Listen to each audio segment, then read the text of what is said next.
right, welcome to the NYPMA YouTube channel. And today we have Bill Clark from Thomas Pest Services. Bill, how are you doing in this cold February? Trying to stay warm, Andy. Oh, I hear you. I hear you. Syracuse is no warmer than you guys over near Albany there. No. So this is something we're trying new through the communications committee of NYPMA. We wanted to bring on members that have skill sets and things to offer in different aspects of pest control business to share with other membership. And Bill, you were happy enough to volunteer, kind enough to volunteer to be our guinea pig in our first one. So if this is a train wreck, I'm going to blame you. You know that, right? That's okay. That's okay. You'll take I got broad shoulders. Okay, all right. So just to get us kicked off, tell us whoever might not know who you are, just a brief introduction of yourself and your company. Yeah, so I'm Bill Clark. My wife and I own Thomas Pest Services. We're based in Albany, New York. We've been in business. We hit 15 years in December. So before that, my wife's family's been really in the industry for a long, long time. Her father had a relatively large company, Craig Thomas Pest Control, which he was in a process of getting ready to sell, which is when we moved up to the northern markets, bought a small company to get started.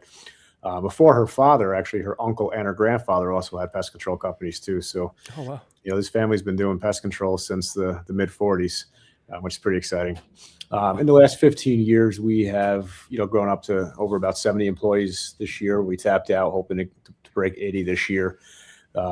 And we're slowly pushing back down into the Hudson Valley. This year, we'll go to the southern tip of Dutchess and Ulster County. So that'll bring us from, Lake George down to the southern tips of Dutchess and Ulster. Looking at some geographics the other day, I think it's just over 2,300 square miles of service territory that we cover. So it's quite the journey we've been on. But we're having a lot of fun doing it, and look forward to many more years of doing it.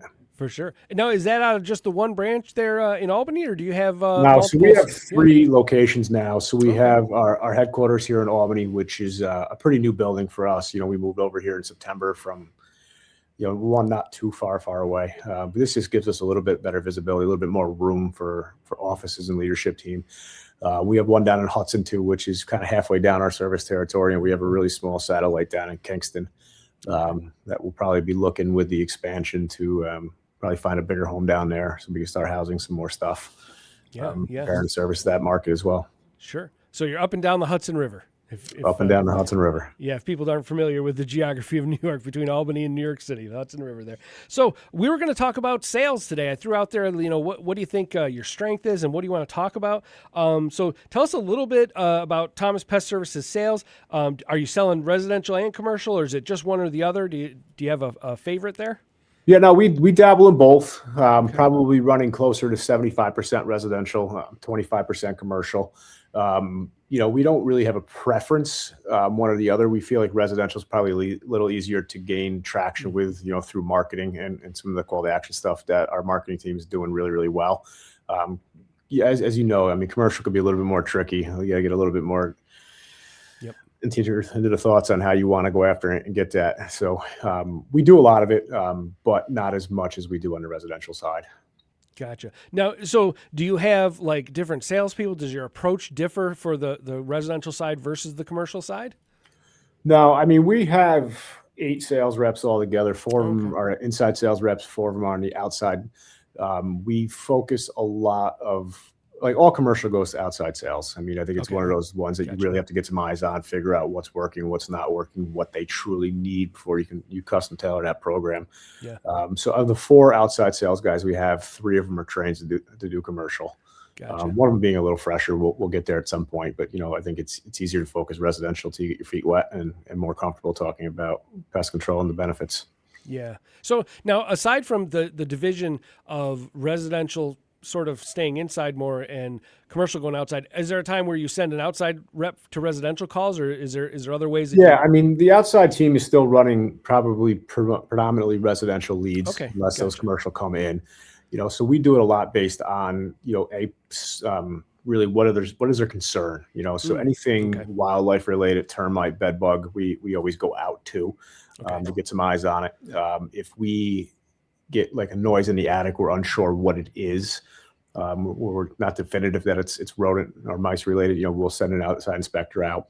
And then a lot of it's just questions, so we'll ask those customer questions, if they're looking for somebody to come out, take a look at it, we'll set it. If they don't have any preferences and time is of concern, we'll find them a solution on the inside and get a technician out to them a little quicker. Yeah.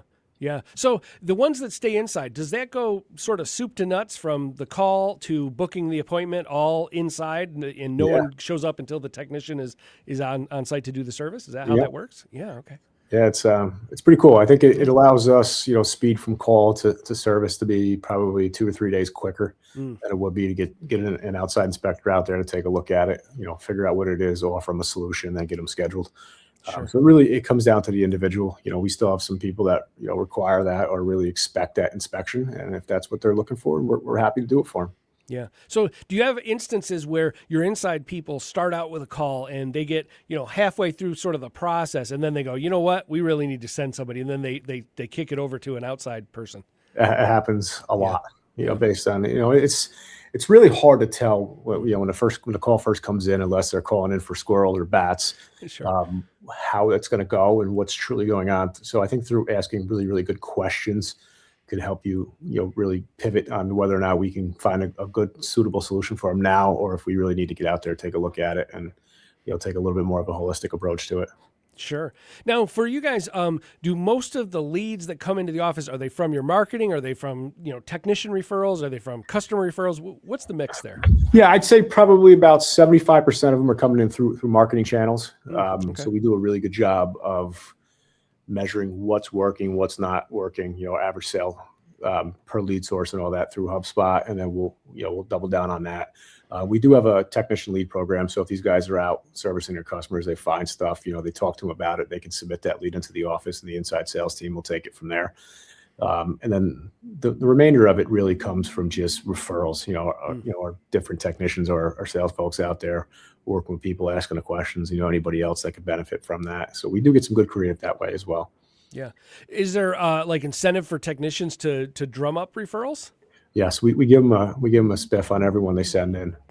Gotcha. And we differ maybe a little bit on this one, because I know some companies like to do it where if that lead sells, they'll give them a commission on that sale.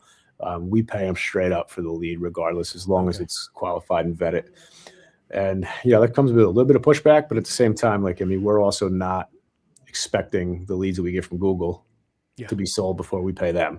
So why would we treat our team any different? They're ultimately a marketing source for us and finding us an opportunity. What we do with it, and if we close it, that's that's our responsibility, not theirs. Yeah, sure. And I suppose probably from the technician's point of view, he has no real control. He or she has no real control of whether that closes. That's on the salesperson. So once they hand it off, it's like, well, I did my part. Right. Yeah. Now, would you say you're more consultative, or you're more like sort of closing sales? Like how do you guys approach this? Yeah, so we're very consultative based. So I'd say 90% of what we go out to. Sometimes it's a little bit challenging with wildlife because there's really not a lot of solutions, but I'd say 90% of the issues are pests that we go out to see, whether it's residential or commercial. We like to, do our inspection and then provide them a good, better, best approach, and talk to them about the funds required and the pros and cons of all three options, and let them make a decision on what makes the most sense for them, financially and, from a scope of service standpoint. Sure. So from your training of your salespeople as they go out, what does consultative sales look like? Like, what kinds of questions are they asking? What's that interaction look like? Yeah, so it's a lot of building rapport, a lot of setting expectations up front, trying to figure out what's going on, history of it, what made them now decide that this was a good time to solve this issue.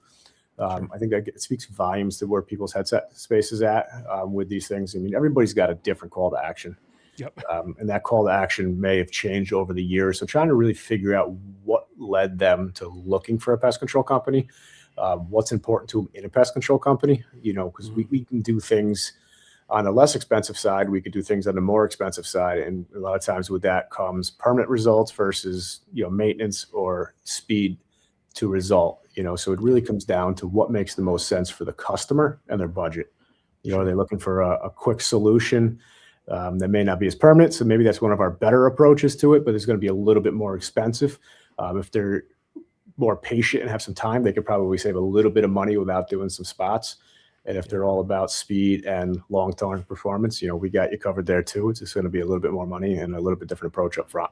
Yeah. Okay. Now, I think if two people in the United States meet to talk about business, it's mandatory now legally. You have to ask about AI. So, do you have AI involved in your process or other like tools like that? Yeah, I mean, we use a lot of AI through the organization, and as you can imagine, we're probably trying to implement more of it every single day. Yep. The two things that we do on the sales side is on the outside side, we use Rilla. Okay, so Rilla is ultimately a voice recording of the sales process. We have an 8-step sales process in there. What Rilla will do is we'll listen to the sales call, and then at the end of it, it'll grade it. It'll let them know if how effectively they hit on the 8 steps of the process, where in the sales call they lost the customer's interest. If anything, it will actually measure their talk time versus listen time. So it provides a lot of really, really good feedback and a lot of good coaching opportunities for our sales manager to work with them on. Yeah. And then very similar on the inside. So we use Voice for Pest, and then through Voice for Pest, they have X-Ray. X-Ray is a cool program that kind of analyzes some things, but what we do is we have an AI agent go in there daily and actually analyze their calls. It'll break it down per rep. And then what we'll do is we'll print them out, give them to them every day, let them look over them, start trying to create some plans. And then as they come into their same pages, we'll talk about, what they're working on, what they could do better, and do some role playing around that. Yeah. So now, do you ever have the rep listen back themselves? Like here's where you strayed, or here's how your performance was. Yeah. So on the outside, they can listen to them a lot easier than they can on the inside. Okay. So Gotcha. we really recommend, as you're in a car driving between stops, instead of listening to the radio, I've always been a big component of just like, how can I gain some type of knowledge, whether it's, it's sales podcasts, books, or a lot of times in this case, they'll listen back to their previous sales calls to see where they could do better. Oh, wow. Wow. So now, previously, let's rewind, 10 years ago. Did you see a difference in how fast a rep develops when you were doing, say, old-fashioned training, you ride along, you give them coaching, versus today where they're getting sort of instant feedback to their performance? Yeah, I mean, I think instant feedback is huge. I mean, before it would really rely on, somebody from the organization going out and spending a day in the car with them and riding from stop to stop and giving them pointers that way. And, you could go 4 to 6 weeks before you got that feedback again. Wow. So this is really in the moment daily. We've seen a huge increase. I mean, we probably had a 10 to 12% increase in closing average ticket price. We're seeing a lot less cancellations on the backside of it because it's really dialing in on setting expectations and what to expect from the service. So I think it's really given us a lot more refined sales process that is duplicatable across all reps and new reps. Right. That's fantastic, and that you get better results faster. So I mean, you can't argue that. So as we're moving into this world of AI and whatnot, do you have a lot of sales that happen sort of like email, text, and do you see a day where it's like fully automated and people are just self-serve with your website and typing in with a chat bot and scheduling a job? Yeah, I mean, we're working towards it. Trying to be able to start selling on the website. I know there's some companies doing it with success. My fear with it's always been is being on the higher end of the price point, that it's a little bit hard to justify value on the higher prices. But I think we're getting there, using some videos on the backside of it as well to talk through that program a little bit. Mm-hmm. We certainly have no issue performing a sale through email or text. It's it's not as preferred because I think there's a lot of things that get missed from expectation setting and really some good questions. But if that's the only way the client has the ability to communicate with us, we're happy to do it. Yeah, I think in the future, I would really love to get to the point where we could start doing digital inspections too. Where people are walking around our house showing us stuff through different cameras and stuff like that. I think it could be really, really fun to have that outside feel without having to actually get into the house. Oh, wow. So you're thinking like a FaceTime thing, like they're going to walk around with a camera. Yeah, it could be. Sort of like, okay, that's interesting. Yeah. Yeah, I really started thinking about that hard during COVID when we had to kind of change our approach a little bit because people didn't want us in the houses. Yeah. But, then it kind of steamed into like, how can we be more convenient for the client and still, get eyes on it, see what's going on, and then, get somebody out there quicker. Yeah, I know in the lawn care market, they have some tools that will look at the aerial view of a lawn and it'll figure out the square footage, and they can do, remote quotes for, seeding, fertilizing, whatever for Yeah, lawns. we'll use some of those now for like tick and mosquito services, Yep, yep. but not to Awesome. the extent these guys are using it for. Right, for sure. What's the hardest thing you've run into in sort of scaling a consultative sales model? Has it been finding the right people? Has it been getting them trained? Like, what's been the struggles as you've grown? I think really trying to find salespeople that truly live our core values and want to do what's right for the client, especially when there's financial upside to them. So, I mean, we've certainly kissed a few frogs along the way to get to the team we have, but I think we're pretty blessed that the team we have in place now is just really, really solid. They work well together. Yeah. I tell you, in the 15 years, though, probably the biggest challenge we've dealt with has just always been that sales versus service.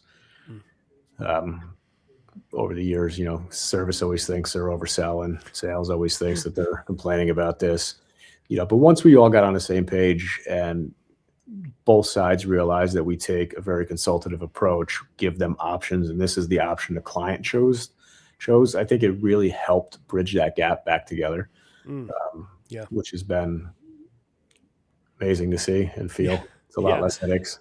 So that's the classic conundrum, right? You have the office, the field staff, the technical staff, and the sales team. And it's like this three-headed monster that sometimes can be unruly. What have you guys done to sort of integrate that? It sounds like you've gotten that sort of on the same page. Do you have regular meetings, or how do you get them all together? Yeah, I mean, it's tough with us as spread as we are. We only get together probably twice a year as an entire organization. But we have a lot of group chats where everybody's in it, individual chats. Our sales team has been really good too, especially on wildlife sales. If there's questions about it, they'll reach out to technicians, so just trying to open that lines of communications. We have designated pest techs too that do all the starts, so the sales guys are really good at communicating with the start techs on expectations for that service. And if, especially if they went off book a little bit, or we're doing a little bit extra, making those phone calls. But I think the big thing was really just getting everybody in the organization to understand how we sell and why we sell that way. And that at the end of the day, if somebody's moving forward, it's not because we talked them into it. It's because we gave them all the option, the pros and cons, and this is what made the most sense to them. Yeah. And that's the most important, is the customer feels like they've got the best package for them. Yeah. So the company that's starting out, and maybe you're getting to 1, 2, 3 technicians, what point would you tell them you need to get a salesperson, and how do they bridge that divide, going from, the owners doing some of the service and doing the sales to we have a dedicated salesperson? It's probably a tough question to answer. I mean, it's all going to depend on what their vision is for the organization and how fast they want to scale. I mean, if they want to do it really, really slow, teach your techs how to sell, work it in. If it was me, what I did is I tried as hard as fast as I could to get myself out of servicing accounts where I could focus a lot more of my time on sales. And when you go out there and as the owner of the company, I mean, you're always going to nurture that lead a little bit better than anybody else because you know what it costs. Yeah. And there's going to be a certain level of passion that you can, bring to that sales call that nobody else is ever going to do. Yeah. So would you say that? Yeah. Would you say that there's like there's a natural progression in, say, like a traditionally growing company? We're not talking like one of these hyper growth companies, but sort of a traditional stair step pest control company where the owner starts out as technician, as everything. And that is almost the first move that they make. They get a technicians to work, and now the owner is salesperson. And then they give that hat away, and they really start to become an owner at that point, at that stage. Is that make logical sense, or am I missing something there? No, it does. I think it makes a lot of sense. And I think any time that we've hired that next level of leader in the organization to free me up a little bit to focus on vision and where we're going, we've seen astronomical growth. Yeah. It's funny. I learned a long time ago. I'm the one holding us back, not. I was just going to say, every time we hire somebody that I can take a hat off and hand it to somebody else, I go, geez, I was terrible at that. I was terrible at that. I was not the best salesperson. It probably took me a solid 8 years to learn that. Yeah, that's right. But I'm smart enough now to understand that there's a lot smarter and better people That's right. around me doing a lot better in these roles than I ever could.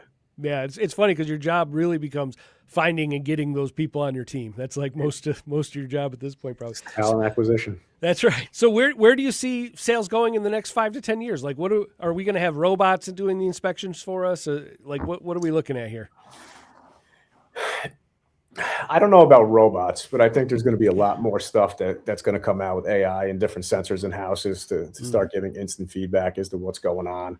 I do think the concept of digital inspections are going to take off because people seem to be getting increasingly busier and really thrive on instant gratification instead of waiting 2 or 3 days for somebody to come out to take a look at it. So I think it's going to really be speed and convenience. Okay. Where we're going to have to learn and gravitate towards if we want to continue to be successful. Okay.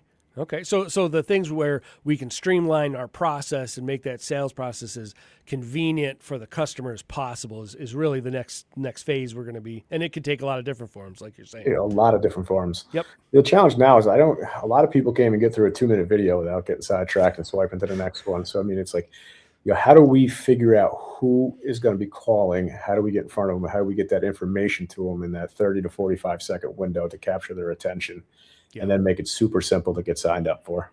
So I have a prediction. We'll have a book in 5 years from Bill Clark that's the 45-second sales process. That's what as long as ChatGPT can write it. There you go. Oh my gosh, Bill, this was great. Thanks for being our first guinea pig on this, and I'm sure we're going to have you on again for some other conversations. But this was fantastic. Thanks so much. Always happy to help. Yep. Thanks. All right, have a great day, Andy.